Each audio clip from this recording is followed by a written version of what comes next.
Bismillahirrahmanirrahim. Assalamualaikum warahmatullahi wabarakatuh.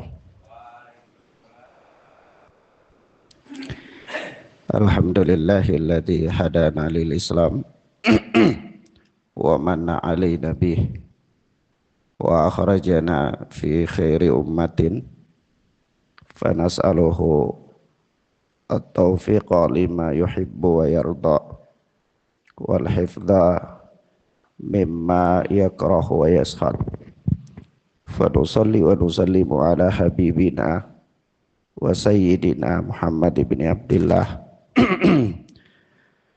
wa ala alihi wa ashabihi wa man tabi'ahum bi ihsanin ila yaumiddin.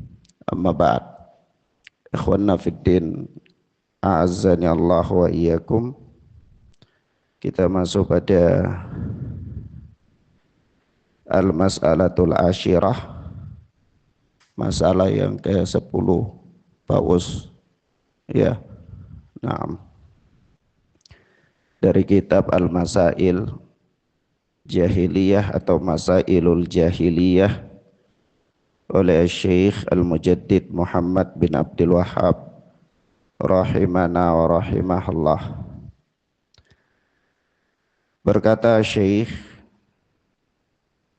al-mas'alatul ashirah, masalah yang ke-10, al-istidlalu ala butlani dini biqillati afhami ahlihi wa adami hifdhihim.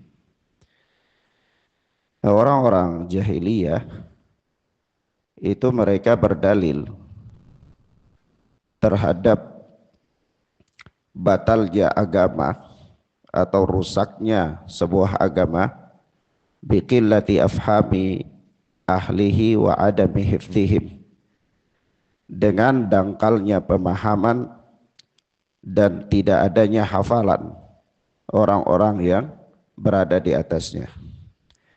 Kaqaulihim badiyar ra'yi, sebagaimana ucapan mereka yang Allah Subhanahu wa taala sebutkan di dalam surat Hud ayat yang ke-27, yaitu badiyar ra'yi, yaitu orang-orang yang tidak memiliki pemikiran. Ini dangkal pemikirannya. Naam. Ikhwanna fid din, azzani Allah wa iyyakum. Di ucapan al-alamah al-mujaddid Muhammad bin Abdul Wahhab ini, maksud beliau adalah orang-orang jahiliyah itu di antara peradaban mereka, di antara cara beragama mereka, yaitu mereka biasanya berdalil bahwa rusaknya sebuah agama atau tidak benarnya sebuah agama itu dengan tuduhan bahwa orang-orang yang berada di atas agama itu adalah orang-orang yang tidak punya hafalan dan orang-orang yang punya pemahaman yang dangkal. Artinya secara sederhananya, kalau di zaman modern itu biasanya uslub ini digunakan dengan bahasa yang lebih modern lagi, yaitu mereka katakan bahwa orang-orang itu adalah orang-orang yang punya pemahaman yang dangkal, orang-orang yang tidak punya hafalan, dan orang-orang yang pemikirannya tidak jauh. Walaupun hakikatnya tidak seperti itu. Ini hanya sebuah tuduhan. Ya, ini hanya sebuah tuduhan. Dan tuduhan-tuduhan seperti ini terjadi kepada para ulama juga, dari zaman dulu sampai zaman sekarang. Nah, kalau kita lihat seperti perjalanan hidup atau biografi para ulama, ya, Ibnu Taimiyah rahimahullah dituduh dengan jumud, ya. Kemudian Syekh Muhammad bin Abdul Wahhab juga dituduh dengan tuduhan-tuduhan yang sempit pemikirannya. Begitu pula seperti di zaman sekarang ini kontemporer, Al-Alama Albani dituduh dengan orang yang tidak punya pemahaman yang luas, ya, ilmunya sedikit, ilmunya cuma didapatkan dari perpustakaan, ya tidak punya guru dan seterusnya. Ini semua hanya sebuah tuduhan. Untuk apa? Untuk mengatakan bahwa apa-apa yang diyakini oleh mereka itu adalah sebuah kebatilan. Nah, tapi persoalannya itu bukan persoalan tuduh menuduh. Tetapi persoalan di dalam agama itu adalah persoalan kembali kepada seberapa besar dan seberapa kuat seseorang itu mengamalkan agamanya di atas nusus, di atas apa? Nas-nas. Baik, kita lihat keterangan Syekh Shalih Fauzan. Kata beliau, mimma dzakarahallahu an qaumi nuhin qauluhum wa ma naraka ittaba'aka illa alladhina hum aradiluna. Ini diantara apa-apa yang Allah Subhanahu wa taala sebutkan tentang kaum Nuh alaihi salatu wassalam, yaitu ucapan kaum Nuh kepada Nabi Allah Nuh alaihi salatu wassalam, wa manaraka taba'aka illa alladhina hum aradiluna. Kami tidak melihat engkau ini, ya pengikut-pengikut engkau itu melainkan hanya orang-orang yang aradiluna, orang-orang yang dangkal pemikirannya di antara kami. Pengikut-pengikut Nabi Allah Nuh alaihi salatu wassalam itu dituduh sebagai orang-orang yang dangkal pemahamannya. Karena dangkal pemahamannya, makanya mereka ikuti Nabi Nuh. Begitu. Artinya seandainya mereka pintar, mereka gak mungkin ikut Nabi Nuh. Begitu tuduhan kaum Nuh alaihi salatu wassalam. Kata Syekh Shalih Fauzan, ai ad-du'afa'u. Yang dimaksudkan di situ adalah orang-orang lemah. Badir ra'yi, yakni yang tidak memiliki pemikiran, yakni alladzi laisa indahum fahmun, orang-orang yang tidak punya pemahaman. Fayu'ayyiruna atba'ar rusuli bi annama indahum fahmun wala hifqun lil umur wala indahum bu'du nadharin. Jadi mereka orang-orang jahiliyah itu yu'ayyiruna atba'ar rusuli, mereka merendahkan, melecehkan para pengikut Rasul bi annama indahum fahmun, dengan tuduhan, dengan lecehan bahwa para pengikut Rasul itu tidak punya pemahaman, wala hifqun lil umur, dan tidak punya kecerdasan untuk mencermati masalah-masalah, wala indahum bu'dun nadharin, dan mereka tidak punya pandangan yang jauh. Jadi kalau maksudnya begini, kalau kita itu beragama dengan Al-Quran dan Sunnah, kita membatasi diri kita dengan Al-Quran dan Sunnah dan pemahaman salaf, itu kata mereka, antum ini pemikirannya tidak luas, pandangannya tidak jauh, ya, antum hanya membatasi diri dengan Al-Quran dan Sunnah saja. Jadi ini pandangan antum tidak jauh, pemahaman antum tidak luas, dan seterusnya. Wa yatanaqasunahum bihadhil firyah, mereka merendahkan para ulama atau para pengikut. Afan, saya lewati itu bacanya. Ya, lewati satu paragraf. Wa hadza ma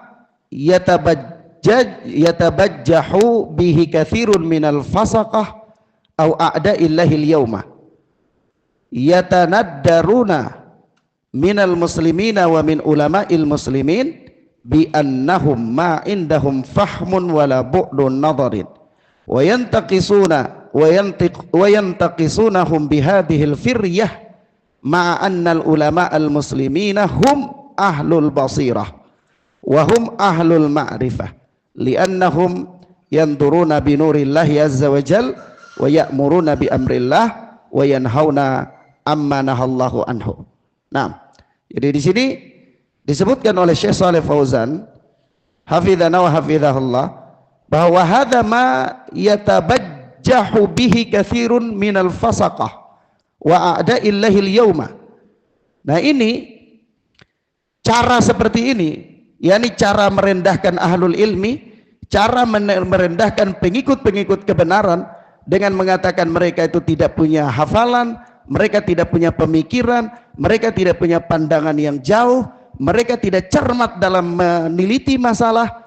Itu adalah cara yang yatabajjahu bihi katsirun minal fasaqah wa a'da'illahil yauma. Cara yang orang-orang fasik dan musuh-musuh Allah berbangga dengannya pada hari ini. Ya, kebanyakan orang-orang fasik dan kebanyakan musuh-musuh Allah, mereka berbangga dengan cara demikian ini ketika mereka merendahkan para ulama, ketika mereka merendahkan orang-orang alim, tatkala mereka merendahkan orang-orang yang mengikuti kebenaran. Mereka biasanya mengatakan orang-orang ini tidak paham dengan siasah, orang-orang ini tidak paham dengan fikul waqi, orang-orang ini tidak paham dengan realitas. Ya, mereka hanya bicara qala Allah qala Rasul, qala Allah qala Rasul, padahal masalah ini luas. Masalah ini banyak para ulama mengatakan, masalah ini para ulama berselisih pendapat padanya.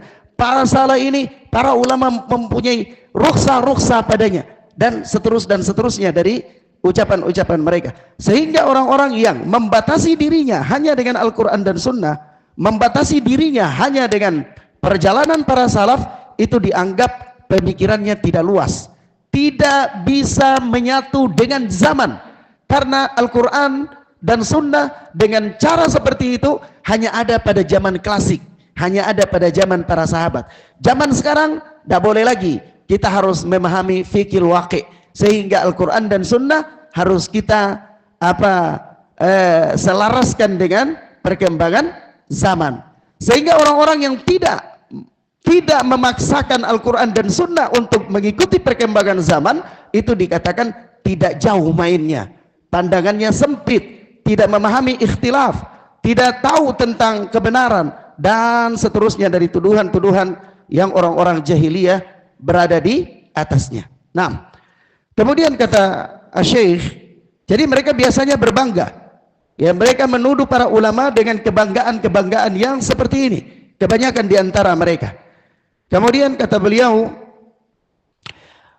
kata Syekh Shalih Fauzan, yatanaddaruna minal muslimina wa min ulama'il muslimina, yaitu mereka merendahkan kaum muslimin dan merendahkan ulama-ulama kaum muslimin, bi annahum ma indahum fahmun wala bu'dun nadharin, ya, bahwa ulama-ulama kaum muslimin dan kaum muslimin yang berpegang teguh dengan Al-Quran dan Sunnah itu tidak punya pemahaman dan pandangannya tidak jauh.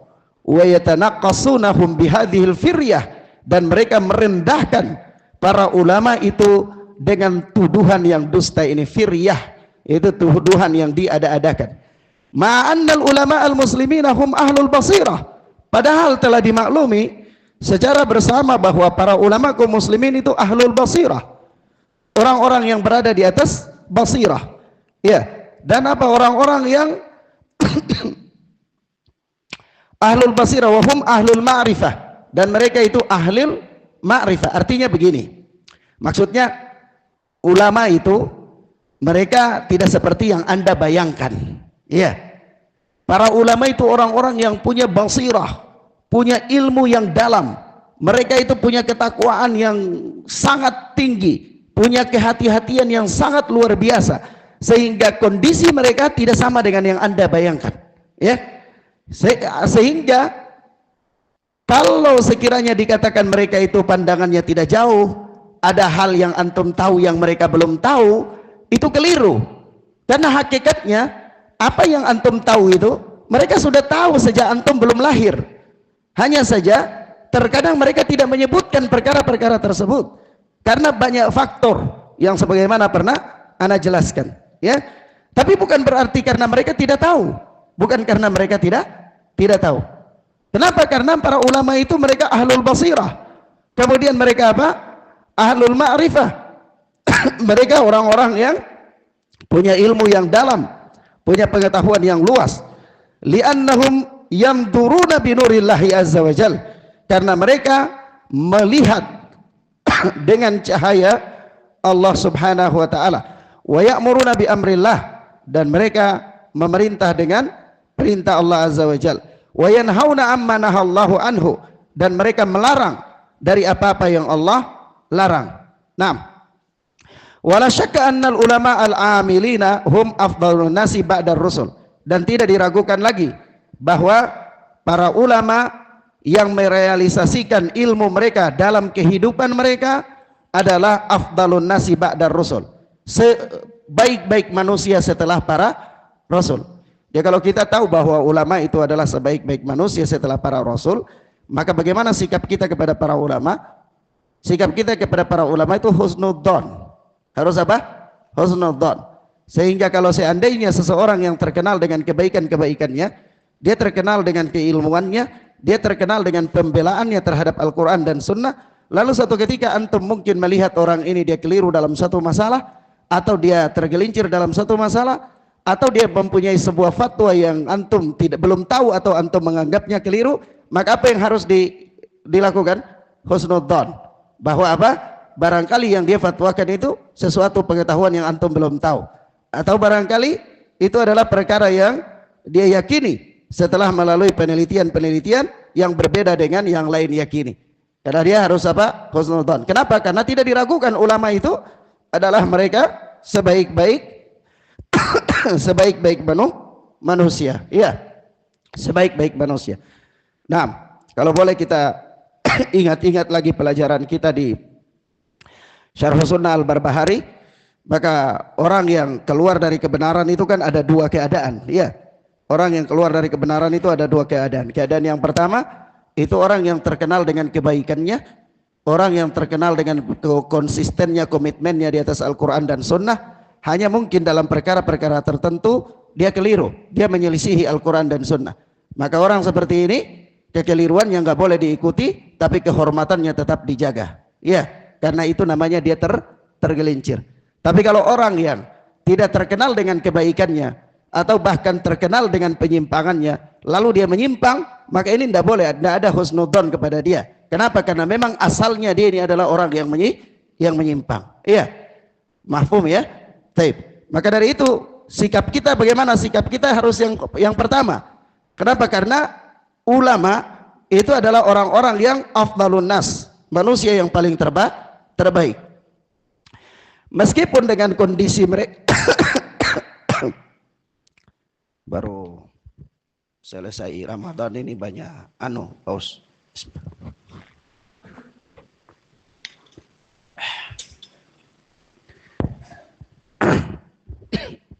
Pita suara belum bagus. Taib. Wala syakka anna al-ulama al-amilina hum afdalun nasi ba'da rusul alaihi wassalatu wassalam. Tidak diragukan lagi bahwa ulama yang mengamalkan ilmunya. Di sini Syekh Shalih Fauzan luar biasa ya. Jadi Syekh Shalih Fauzan di sini beliau tidak mengatakan annal ulama saja, bahwa ulama saja enggak. Tetapi beliau mengatakan annal ulama al-amilina, yaitu ulama yang mengamalkan ilmunya, ulama yang merealisasikan ilmunya. Sebab kalau kita bicara tentang ilmu, ya bisa saja banyak orang itu berilmu, tapi dia tidak mengamalkan ilmunya. Maka yang paling terpenting itu adalah seorang yang berilmu yang dia mengamalkan ilmunya. Itu hum afdalun nasi ba'dar rusul alaihi wassalatu wassalam. Mereka adalah sebaik-baik manusia setelah para rasul alaihi wassalatu wassalam. Wa fadlul alim alal abid ka fadlil qamari ala sairil kawakib. Dan keutamaan seorang alim atas seorang ahli ibadah itu seperti keutamaan qamar ala sairil kawakib, keutamaan bulan terhadap seluruh bintang-bintang. Jadi ucapan Syekh Shalih Fauzan ini tentunya merujuk kepada hadis Nabi ya, merujuk kepada hadis Nabi dari Abu Darda. Hadis ini hadis kalimat yang sama disebutkan dalam hadis Nabi dari sahabat Abu Darda itu, bahwa Rasulullah sallallahu alaihi wasallam bersabda, man salaka tariqan yaltamisu fihi ilman salakallahu bihi tariqan ilal jannah wa innal malaika latadau ajnihataha riddan li talibil ilmi, ya, yaitu sesungguhnya barang siapa yang dia menempuh suatu jalan untuk belajar ya ilmu, maka Allah akan mudahkan jalannya untuk ke surga. Dan para ulama, para malaikat latadau ajnihataha, para malaikat itu dia meletakkan sayap-sayapnya kepada orang tersebut. Kenapa? Ridwan li talibil ilmi, karena dia ridho kepada para penuntut ilmu itu. Kemudian wa innal ulama'a wa wa innal alima la yastaghfiru lahu man fis samawati wa man fil ard. Seorang alim itu makhluk yang ada di langit dan di bumi memohonkan ampunan untuk dirinya. Ya, seorang alim itu makhluk yang ada di langit dan di bumi memohonkan ampunan untuk dirinya.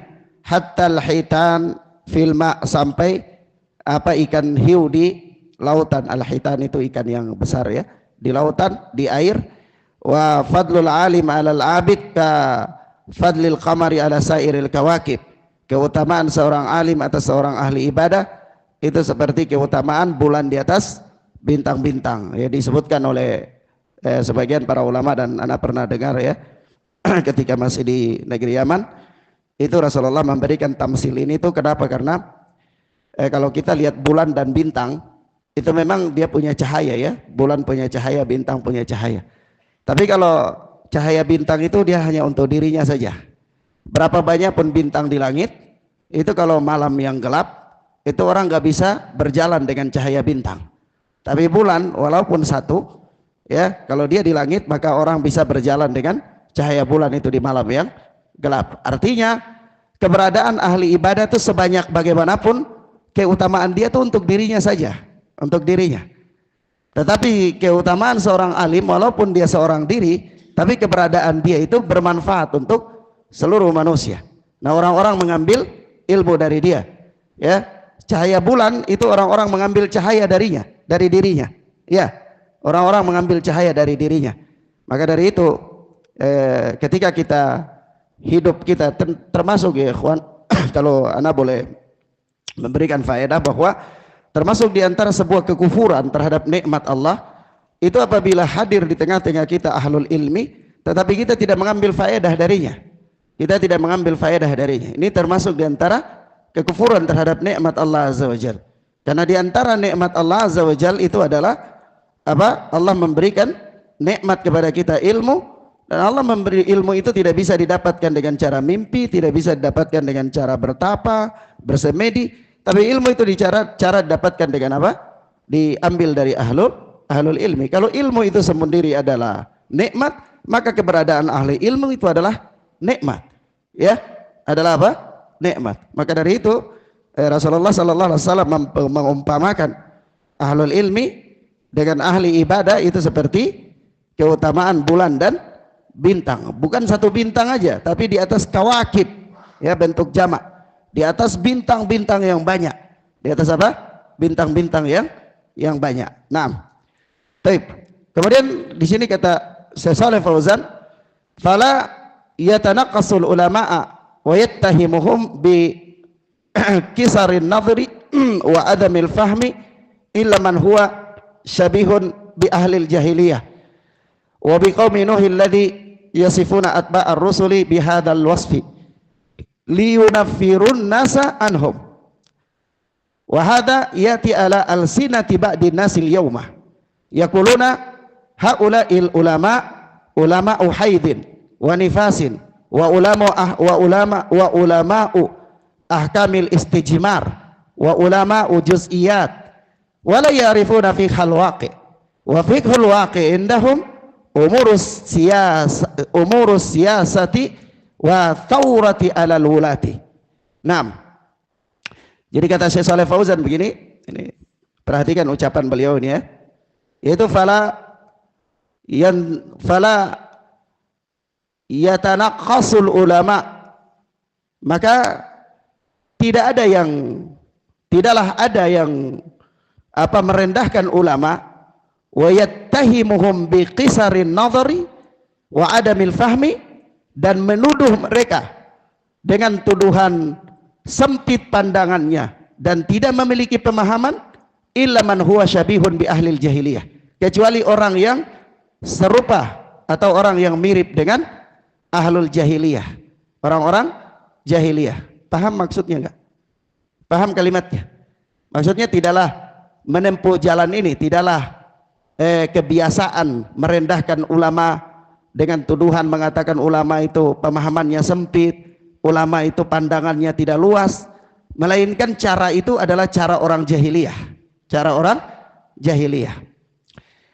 Wa biqaumi nuhil ladzi yasifuna atba'ar rusuli bihadzal wasfi, dan juga itu adalah caranya yang mirip dengan kaum Nabi Nuh, yaitu orang-orang yang mensifatkan ya para pengikut Rasul dengan sifat seperti ini. Tujuan mereka apa? Liyunaffiru an-nasa anhum, untuk membuat manusia lari dari ahlul ilmi itu. Ya. Jadi bahaya berbicara tentang atau bahaya mendiskreditkan seorang ahlul ilmi, karena itu bahayanya apa? Bahayanya bukan terkait dengan pribadi ahlul ilmi itu, tapi bahayanya adalah orang-orang tidak bisa nanti mengambil manfaat dari dia, ya, sehingga kita menuduh seorang awam itu berbeda dengan kita menuduh seorang yang berilmu. Seorang dai dengan seorang yang awam itu berbeda. Walaupun memang mungkin sama-sama itu adalah sebuah tuduhan, tapi efek yang ada itu berbeda. Efek terhadap tuduhan terhadap seorang alim itu jauh lebih besar rusaknya daripada tuduhan kepada seorang awam.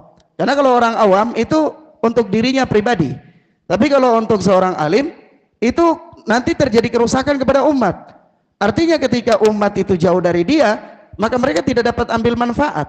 Yang rugi bukan dia, tapi yang rugi adalah umat. Ketika umat itu jauh dari ahlul ilmi, maka mereka akan rugi. Mereka akan rugi. Nah, fahadha yati ala alsinati ba'din nasil yauma, dan ini ya datang pada lisan sebahagian manusia hari ini, kata Syekh Shalih Fauzan.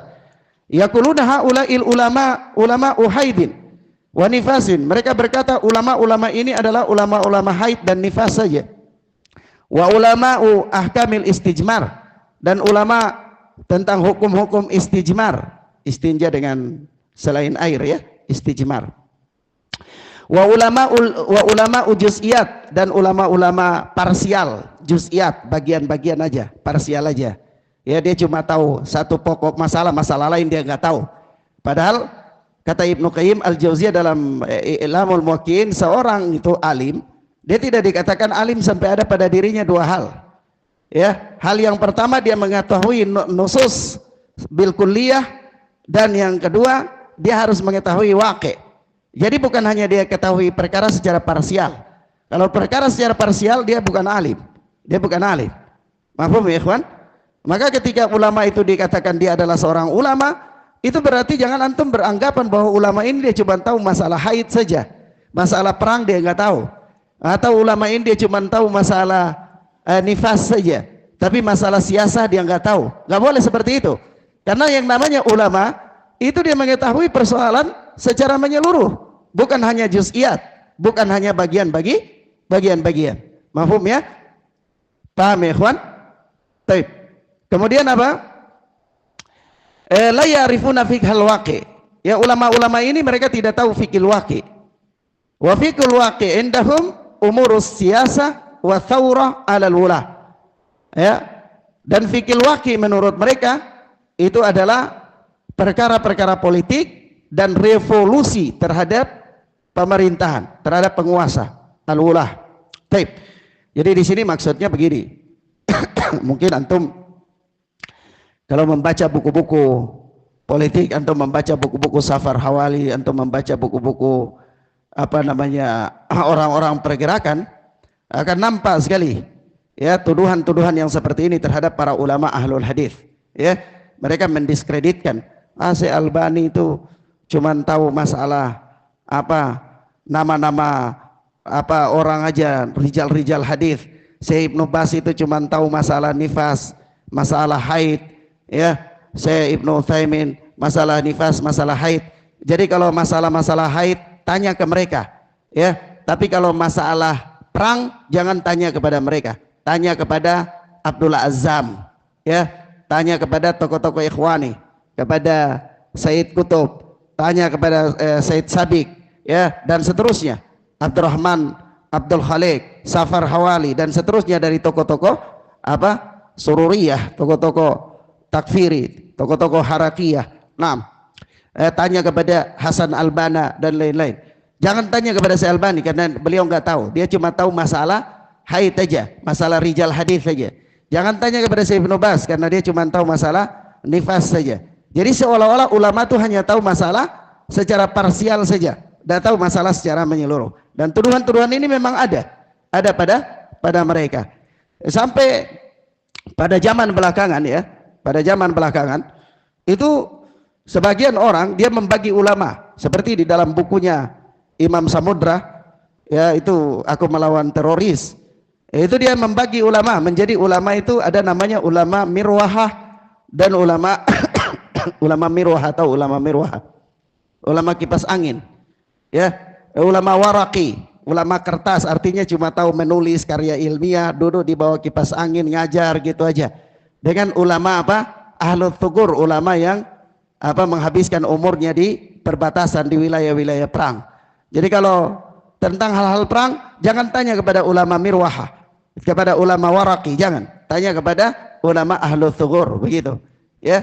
Ini sesungguhnya adalah talbis, ya, sesungguhnya talbis. Ya, dia ingin menaikkan para juhala ke posisi ulama. Lalu dia membagi ulama ini supaya yang juhala ini naik juga posisinya menjadi ulama. Sehingga apa, orang-orang bingung, udah tahu mana ulama yang sebenarnya. Lalu dia katakan iya memang ini mereka semua ulama, tapi mereka punya bagian-bagian. Ini ulama tentang jihad, ini ulama tentang haid, ini ulama tentang nifas, ini tentang fikih, puasa dan lain-lain. Begitu cara mereka. Ya. Kenapa? Karena ulama-ulama mirwahah itu cuman duduk ngajar di bawah kipas angin, di bawah AC, enak-enak. Mereka nggak tahu wake, mereka nggak tahu realitas kondisi kaum muslimin di luar itu seperti apa. Begitu kata mereka. Sebab itu Abdullah Azzam pernah berkata ya tentang Syekh Ibnu Baz, kata dia itu, ya Syekh, Anda duduk di Masjidil Haram di bawah kipas angin, ya enak dan seterusnya, Anda memakai minyak wangi yang harum, makan roti yang lembut. Tapi kami di medan jihad itu sisi kami sisir rambut kami dengan tulang-tulang hewan. Ya kami makanan kami roti-roti yang dipecahkan dengan popor senjata. Ya artinya apa? Artinya Syekh Ibnu Baz tidak memahami waqi yang ada pada kondisi mereka. Waliyadzubillah. Tapi kalau ini orang awam yang melihatnya, dia mengambang, ya wajar aja, bisa jadi. Karena apa? Syekh Ibnu Baz cuma duduk di Masjidil Haram berfatwa, ya duduk di majelis beliau cuma ngajar, jadi nggak tahu masalah-masalah waqi. Padahal ikhwana fiddin azani Allah wa iyyakum, kita katakan ulama itu tidak mengetahui masalah secara parsial, tidak. Dia tahu masalah menyeluruh. Nanti mungkin kedisiplinannya itu lebih khusus di bidang tertentu, itu berbeda urusannya. Tapi bukan berarti dia tidak tahu apa-apa, apalagi terkait dengan perkara-perkara waqi. Dan ikhwan, kita katakan bahwa seperti Safar Hawali pada tahun 90-an dengan madrasah salafiyahnya, itu dia membagi dakwah salaf ini menjadi salafi haraki dan salafi waraki. Kemudian dia juga membagi, diikuti lagi pada tahun 2000-an oleh seseorang yang Wahdah Islamiyah di Makassar sana, menulis bukunya Dakwah Salaf, Dakwah Bijak. Di situ dibagi lagi, salafi itu ada salafi Yamani, ada salafi Saudiyah, ya, dan seterusnya dari pembagian-pembagian batil yang tidak dikenal dalam uslub dakwah. Ya, tetapi sengaja ini melakukan ini untuk melakukan talbis, membagi-bagi ulama supaya seolah-olah orang mengatakan, oh iya, yang ahli pergerakan ini juga ulama dia, tapi dia di bidang ini, ya. Yang Syekh Ibnu Baz juga ulama, tapi ulama di bidang fikih. Oh, ini juga ulama, tapi ulama di bidang revolusi misalnya, dan seterusnya, ya. Nah, ini tentu kebatilan. Maka ikhwan fillah azani Allah wa iyyakum, kita katakan terkait dengan fikih waqi. Kita katakan, antum tahu fikih waqi? Fikih waqi itu fikih realitas, yakni memahami perkembangan zaman, fenomena yang ada, ya.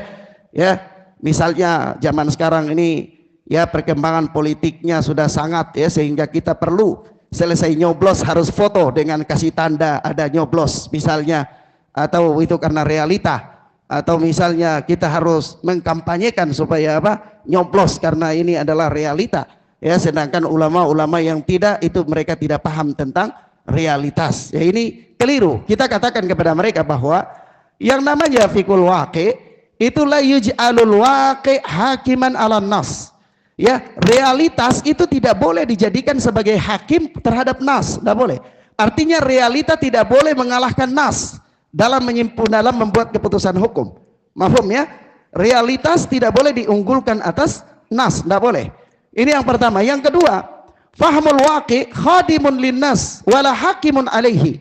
Ya, bahwa pemahaman tentang realitas itu pelayan terhadap nas, faktor pendukung terhadap nas, bukan hakim terhadap nas. Mafhum ya? Jangan nas dikalahkan oleh realitas. Mafhum ya, ikhwan? Jangan nas dikalahkan oleh apa? Realitas, tidak boleh. Tetapi realitas itu adalah faktor pendukung terhadap nas. Maka kata para ulama, fahmul waqi khadimun linnas la hakimun alaih. Pemahaman terhadap realitas, kondisi kekinian itu adalah pelayan terhadap nas. Dia bukan hakim terhadap nas. Begitu pula Syekhul Islam Ibn Taimiyah mengatakan kepada kita begini, kalau bicara tentang waqi, kan nanti orang-orang katakan orang yang memahami waqi itu dia adalah alim, dia pintar, dia paham, ya. Orang yang hanya mengetahui haddatsana akhbarana haddatsani akhbarani, yaitu dia bukan orang yang alim. Karena orang yang alim orang yang memahami waqi. Maka apa kata Ibn Taimiyah rahimahullah? Kata beliau, laisal aqil man ya'riful khair minasyarr. Orang yang berakal itu bukan orang yang tahu kebaikan dari keburukan, bukan. Hakikatnya orang yang berakal bukan demikian. Tapi kata beliau, walakinnal aqil man ya'riful khairal khairaini wa syarras syarraini. Ya, wa syarraini. Yani tetapi hakikatnya orang yang berakal itu orang yang mengetahui kebaikan di antara dua kebaikan. Mengetahui kebaikan yang paling kuat di antara dua kebaikan dan mengetahui kejelekan yang paling kuat di antara dua kejelekan. Paham maksudnya? Bukan hanya sekedar baik dan buruk. Kalau baik dan buruk itu bukan orang yang berakal, karena ini tarafnya orang awam pun tahu yang baik dan yang buruk. Tapi orang yang alim itu dia tahu ini dua-dua baik, tapi mana yang lebih baik. Dia tahu ini dua-dua buruk, tapi mana yang lebih buruk. Iya. Paham ya? Oleh sebab itu syubhat kekinian, kalau kita bicara syubhat itu kurang lebih ada 10 syubhat kekinian untuk merontohkan pondasi salaf. Tapi saya ingin katakan satu saja syubhat kekinian, itu adalah mereka biasanya berargumen dengan ini masalah adalah hurriyah, masalah kebebasan berpikir. Kenapa? Karena para ulama punya ijtihad yang banyak. Jadi antum ambil yang mana saja boleh bagi mereka. Ini benar apa enggak?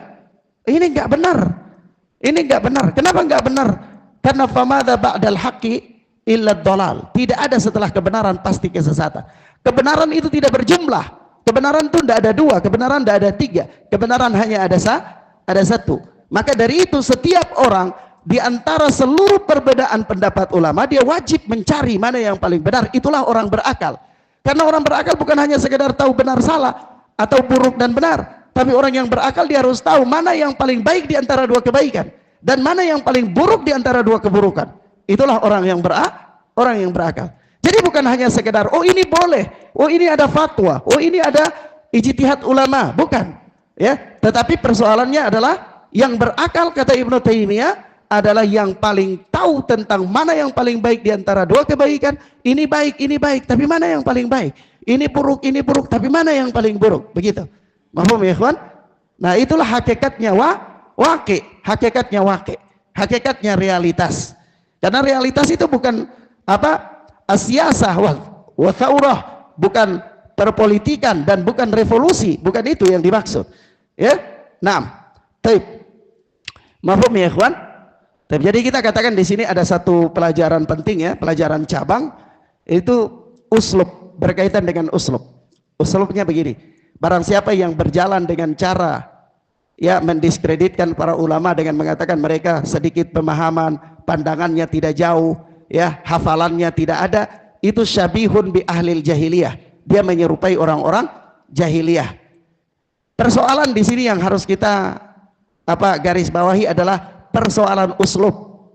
Uslubnya mirip dengan uslub jahiliyah. Maka dari itu kan begini, ada kisah. Saya memang belum pernah membaca secara langsung, tapi saya mendengar dari beberapa kajian ketika saya masih berada di Yaman. Jadi begini, Syekh Abdul Qadir Al-Jilani itu ketika beliau diuji oleh Allah dengan suatu ketika kalau kita bahasakan umum itu di suraunya ya, di suraunya itu beliau ketika selesai sholat waktu itu, belum ada listrik di zaman itu ya, tiba-tiba ada cahaya yang muncul dari luar masuk ke dalam surau tersebut. Orang-orang kaget, ada cahaya seperti lampu sorot gitu. Akhirnya keluarlah jamaah semua bersama Syekh. Begitu sampai di luar, lihat dari balik cahaya, sumber cahaya itu ada awan, dari balik awan itu ada sumber cahaya, itulah yang masuk ke surau tersebut. Apa suara yang keluar dari balik cahaya tersebut? Ya Abdul Qadir, wahai Abdul Qadir, hari ini aku halalkan apa-apa yang dulunya aku haramkan kepada engkau. Paham maksudnya? Ana rabbukumul a'la, saya Rabbmu yang maha tinggi. Apa yang terjadi? Kalau itu terjadi kepada antum, kira-kira bagaimana? Pasti antum sudah tulis buku atau buat cerita, tadi malam saya dapat wangsit, dapat wahyu. Iya. Tapi karena Syekh Abdul Qadir Al-Jailani seorang ahli tauhid, dia ambil sandalnya dan dia baca, aku berlindung kepada engkau kepada Allah dari engkau setan yang terkutuk. Dia lempari cahaya tersebut, hilang cahaya itu. Murid-muridnya bingung, Syekh, dari mana engkau tahu kalau itu suara syaitan, tipu daya syaitan. Satu pendalilannya uslub. Apa pendalilannya? Uslub. Apa uslubnya?